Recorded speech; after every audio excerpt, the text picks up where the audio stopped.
Hello दोस्तों, स्वागत है आप सभी का आज की क्लास में। आज हम बात करने वाले हैं चंद्रवंश के राजा ज्ञानचंद द्वितीय के बारे में और जगतचंद के बारे में। इससे पहले हमने आपको गोचंद और उससे पहले भी बाज बहादुर चंद के बारे में बताया था, जो कि महत्वपूर्ण राजा थे, आप जाकर देख सकते हैं। आज हम बात करने वाले हैं ज्ञानचंद द्वितीय के बारे में, क्योंकि इससे पहले एक ज्ञानचंद और आए थे, गरुड़ ज्ञानचंद, जिनके बारे में विस्तार से मैंने आपको बताया था। ठीक है ना। अगर हम बात करें ज्ञानचंद द्वितीय की, तो 1698 में गद्दी पर बैठते हैं और 1708 तक शासन करते हैं। ठीक है ना। सबसे महत्वपूर्ण बात, जैसे ही गद्दी पर बैठेंगे 1699 में बधानगढ़ यानी कि गढ़वाल पर आक्रमण करेंगे और वहां से जो है स्वर्णपति प्रतिमा, नंदा देवी की मूर्ति प्रतिमा उठाकर लाकर अल्मोड़ा में स्थापित करेंगे। इससे पहले ये कार्य बाज बहादुर चंद के द्वारा भी किया गया था। ठीक है ना, मैंने आपको बताया था।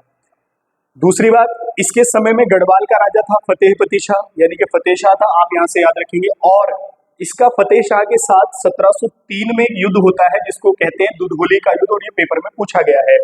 ज्ञानचंद द्वितीय और फतेह शाह के बीच दुधौली का युद्ध हुआ था 1704 में। ठीक है ना, सॉरी 1703 में। ठीक है ना।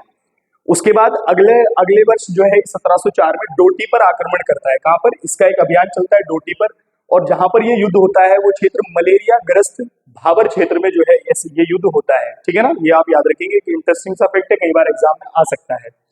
दूसरा सबसे महत्वपूर्ण बात जो इससे पेपर में प्रश्न बनते हैं वो ये है कि इसने सौर व सीरा क्षेत्रों में, दोनों पिथौरागढ़ में है सौर और सीरा क्षेत्र, ठीक है ना, सौर और सीरा क्षेत्रों में इसके द्वारा जिन मंदिरों को बनवाया गया है उन मंदिरों को देवल या धौल कहते हैं। ये ध्यान रखेंगे आप, देवल या धौल क्या है। तो ज्ञानचंद द्वितीय के द्वारा सौर और सीरा क्षेत्र में जो मंदिर बनवाए गए उनको देवल या धौल कहा गया। ठीक है, सौर और सीरा क्षेत्रों में 1704 में डोटी अभियान चलाया, मलेरिया ग्रस्त भाबर में जो है क्षेत्र पर हुआ था। उससे पहले दुधौली का युद्ध लड़ा इसने गढ़वाल के राजा फतेह शाह के साथ इसके समय में, और ये भी गढ़वाल से स्वर्ण प्रतिमा लेकर आया था नंदा देवी की, जिसको इसने अल्मोड़ा में स्थापित किया था। ठीक है ना। इससे ज्यादा इसके बारे में कुछ है नहीं, आप यहाँ से ध्यान पर इतना ही रखेंगे। वैसे तो ये है कि इसने बद्रीनाथ और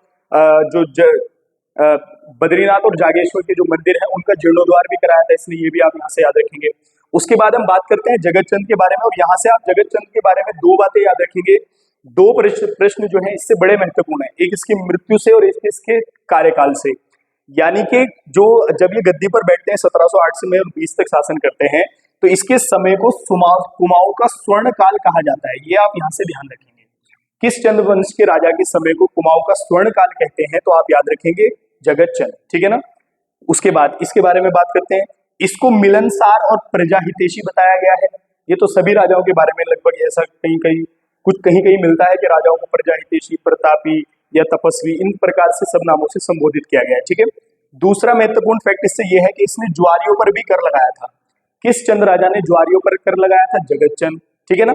किस राजा ने जो है, किस राजा के काल को कुमाऊं का स्वर्ण काल कहते हैं? तो जगतचंद। ठीक है।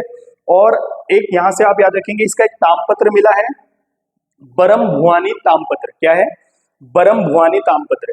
ये पहली बात तो ये याद रखिए ज्ञानचंद का है। दूसरा इससे ज्ञात होता है कि जिस समय इसने बधानगढ़ पर आक्रमण किया था उस समय जो है वैदपुरी एक नामक व्यक्ति था, जिसने बधानगढ़ की जासूसी की थी और बताया था कि कहां से आप आक्रमण कर सकते हैं। ठीक है। लेकिन आप यहां से केवल ये याद रखेंगे कि बरम भुआनी जो तामपत्र है वो जगतचंद का है, ये मिला है। ठीक है।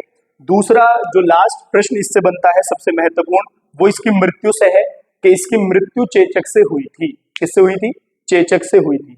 जैसे मैंने इससे पहले दलीपचंद की बात की थी, वो 6 रोग से मर गए थे, तो आप याद रखेंगे चेचक से मरने वाला राजा जगतचंद था, और इसी के काल को कुमाऊं का स्वर्ण काल कहा गया। ठीक है। तो दोस्तों ये था जगतचंद।